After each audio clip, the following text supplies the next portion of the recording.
That's right, I'm not lying. You guys read the title. We are finally going to be able to get something done with these monster fish in this tank behind me.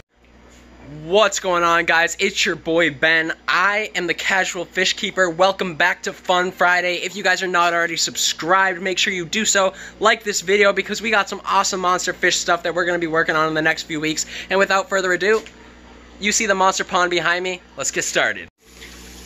Alrighty guys, so this is the monster fish tub that I got set up in my basement. As you can see, it's filling up right now.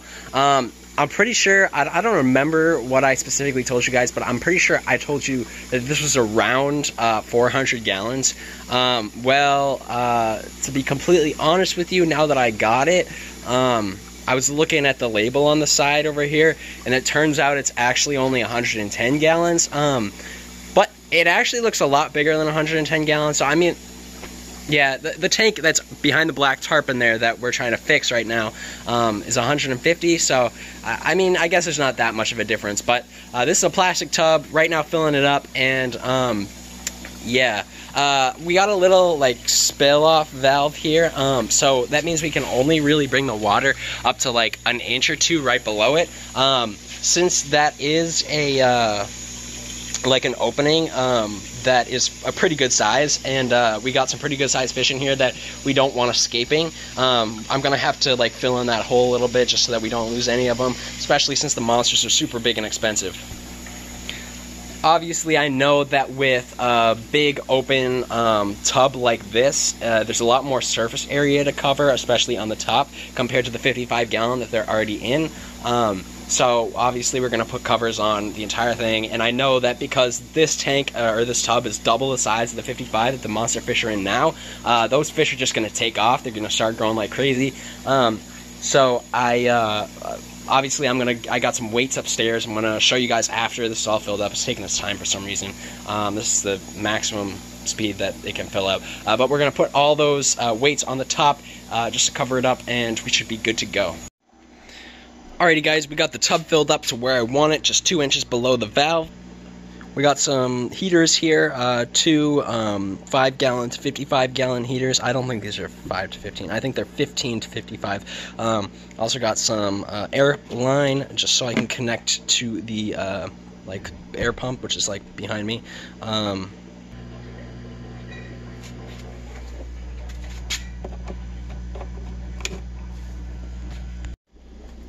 Okay, so as you can see, I got 2 cords in the outlet right now. Yeah, I know I said I was going to cut back once the tank got all warmed up. It has warmed up, but as you can see, we now have sponge filter running in there. So I did cut back on the amount of heaters, and I just got this little like 55 gallon like quiet aerator thing connected to the sponge filter. I should have like 2 or 3 sponge filters in here, but I only have 1 just because this is actually a cycled sponge filter out of the tank, out of the 55, which is the tank where the fish are gonna be coming from when I put them in this tub. So I just kind of thought that maybe it would be better to take 1, just so that we can get some of the bacteria that's already in the 55 gallon tank and transfer it into this tub, just so that the water parameters are pretty similar to that of the 55. Obviously, since it's, you know, this is 110, that's 55, we're doubling the amount of space, and we're going to a lower amount of filters. You know, I think it's alright. I'm gonna have to put in more filters after a while, but as of right now, until we put the fish in here tomorrow, I think we're doing alright. Alrighty guys, this one should definitely be interesting. As you can see, I got my sponge filter. I told you I was only going to run it for about 24 hours, but I actually was feeling kind of sick yesterday. Allergies just kicking in, really didn't feel too good. So I waited another 24 hours, just let everything rest. So this has been in here for 48 hours. We got the heater in there, and now I got my 48-inch aquarium light going over, like, from corner to corner. Well, kind of corner to corner because, you know, it's a big tub. But I'm gonna have to find something to block up the hole right there. But once I do, it's moving day. So let me fill up that hole there, start draining the 55, and let's get moving. As you can see, guys, I'm draining the tank down nice and low. I'm gonna probably drain it down so it's a fifth of the way down. Oh, that reminds me, I should probably take the heater out. Stand by, guys. Alright, I just took the heater out. The arowana looks like he's kind of getting pissed off over there. But these plants, I mean, sure, they're kind of like nibbled on and stuff like that, but they have really, really flourished ever since I got them. If you saw the video where I actually got these plants a while back, you would have known that these plants have grown so much. They look really good in this tank with all the nitrates and nitrites they've been eating up. The plants are just so green. Some of them are a little bit nat, but they're looking pretty good overall. Got my net, guys. Here goes nothing. Alright, guys. Whew. Here comes the arowana.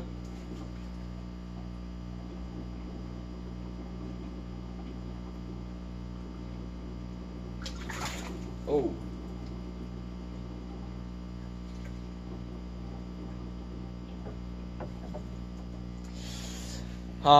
To be honest, guys, I'm a little worried about that one. When I picked him up, he opened up his mouth, and his like lower jaw got caught in one of the netting like squares. So I'm just gonna monitor him for a bit. He's right now down at the bottom. Otherwise, he looks like he's completely undamaged. He's looking pretty good. Now I'm just gonna go get the other cichlid, and I'll show you once both of them are in this tub. Alright, guys, so I got them both into the tub. As you can see, guys, the arowana compared to this massive tub is extremely small, so it's gonna give him plenty of growing space. The fire mouth is right next to him over by the heater over there. My zoom's not working totally the best. But as you can see, they're both chilling out next to the heater. I'm a little worried about the arowana because obviously with his jaw getting caught, I don't want his barbels to be damaged. Especially being a pearl Giardini, he's one of the nicest Giardinis out there. So I'm a little worried about him. I'm gonna have to monitor him. The firemouth, unfortunately, its fins look like it's a little tattered, which I'm sure, definitely being the size of the arowana compared to the firemouth, you can see the difference, and they've been living together for so long. Obviously, there's going to be a little bit of nipping, but I wasn't expecting nearly as much as there is on the firemouth. I'm going to have to monitor that as well, and potentially I might end up taking the firemouth out of here anyways. Let me know what you guys think. I know most of you are probably going to say take him out, so I'm going to go with my gut and probably take him out in a couple of days, just so I can see how they cooperate together. So I'm going to definitely keep you guys posted, and I'll let you guys know. But yeah, looking at the tub and then looking at the arowana, he's definitely going to have a lot of growing space, and the firemouth might even grow more if I end up leaving him in here. But as I said, I'll probably take him out. I'll keep you guys posted. Overall, they look really awesome in this tub. To stop water going out there, I put some styrofoam in there, and as all of you probably know, if you're a fish keeper, fish guy, fish gal, you probably have some extra styrofoam in the area, just because I had like a top to a styrofoam case. I just cut out a hole and literally just stuffed it in there, so that should work. Obviously now I'm just gonna go find a cover, but like I said, I'll keep you guys posted. If you enjoyed this video though, make sure you smash that subscribe button, like this video, to let me know you want more monster stuff, because I think that with this tub and the size of the fish compared to the size of the tub, I know the fish is gonna get bigger, but I think we could probably put a couple more fish in here, just, you know, closer to the size of the arowana, because as you can see, as we talked about already, I know I'm really repeating myself quite a bit, but I do want to emphasize that there is some tattered fins on the firemouth, which is half the size of the arowana. So yeah, I know I'm just going around in circles, but I hope you guys enjoyed this video as much as I enjoyed making it. Without further ado, I'm not sure if I'll see you guys this Sunday, might not, but I will definitely see you guys for another fun Friday. I'm the Casual Fish Keeper, and I will see you guys next week. Peace.